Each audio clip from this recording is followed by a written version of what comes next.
to news of the Mayan crop circle. This giant pattern, thought to represent a traditional Mayan headdress, appeared next to the tallest prehistoric man-made mound in Europe last week. Members of the crop circle community believe the mystic symbol was a signal of the end of the 5,126-year reign of the Mayan long count calendar. On December 21st to 2012, this is supposed to end. Now, Karen Alexander, a crop circle enthusiast, commented that this is one of the interesting crop circles that she has ever seen. It definitely depicts a Mayan symbol, and we're sure that it is linked to the Mayan calendar, which ends in 2012. It appears to be a warning about the world coming to an end. When the calendar does, for the ancient Maya, reaching the end of the cycle was a momentous event. So we are taking this crop circle very seriously as an indicator of possibly a huge event happening in 2012. Now, I wonder if that could be just the Olympics. Anyway, last month also a 400-foot circle depicting a phoenix rising from flames appeared in a barley field in Yatesbury. Crop circle theorists believe the patterns are created by UFOs during nocturnal visits, or caused by natural phenomena such as unusual forms of lightning striking the earth. A poltergeist followed a Horsham teenager around following a camping trip, and it's continuing to terrorise the family. Stephen Foster, 18, claimed the ghostly goings-on started after him and his friend Tony Beavis decided to go camping in St Leonard's Forest near St John the Evangelist's Church in Coolhurst. More than a month later, Stephen is still terrified as he believes that the evil force has terrorised him to his home. Doors open and close on their own accord, and he has seen dark shapes flitting around his bedroom. The family have even invited a local paranormal team to help get rid of this evil force. Following the frightening 2 weeks ago since camping, Tony has refused to sleep in his bedroom and sleeps downstairs on the sofa. During their camping trip, Stephen and Tony said they saw strange lights and claimed that a strange presence tried to enter their tent. They heard the sounds of girls screaming and felt very, very disturbed indeed. His mother Caroline, who works in a local care home, completely backs up her son's story. "I don't know what's going on," she said. "I tend to be more sceptical, but recent events make me think there's something more to this." The family are now awaiting from a visit from the Sussex Paranormal team, but in the meantime, Stephen says he still fears for himself and his family. We will keep you posted the more news we get in.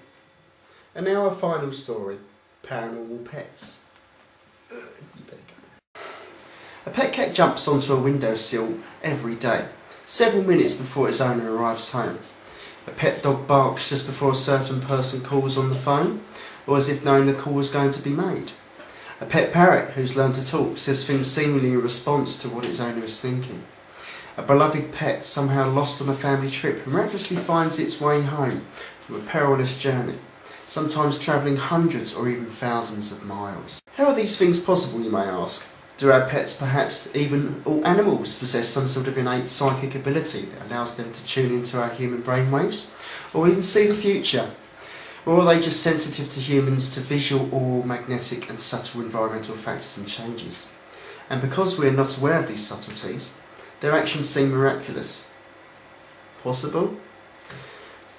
Anyway, in an ongoing debate, usually with the psychically minded and a lot of devoted pet owners on one side, and the more sceptical and scientifically minded on the other, Rupert Sheldrake, author of The Dogs That Know Where Their Owners Are Coming From, believes that animals have the ability that humans may have possessed at one time, but somehow lost.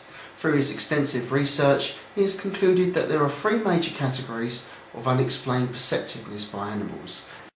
Now, ladies and gents, we'd like to hear from you if you think you have a psychic pet, and you can email us on the following email address. Anyway, thank you. And now over to Louise for the local weather.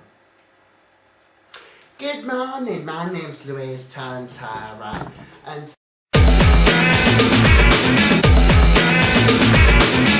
thank you. And now over to Louise for the local weather. The weather remains unsettled this week, with showers or longer periods rain, some may be heavy. There will be some drier and sunnier spells. and temperatures will be close to average for this time of the year, becoming locally warmer in inland areas but significantly cooler on the east and northern coasts. The winds will be strong and generally be moderate in some coastal areas. No abnormal solar activity, everything's reading at normal parameters. The geometric field on the 12th of July was normal and solar wind averaging on 440 kilometres per second. No abnormal seismic activity reported in the UK.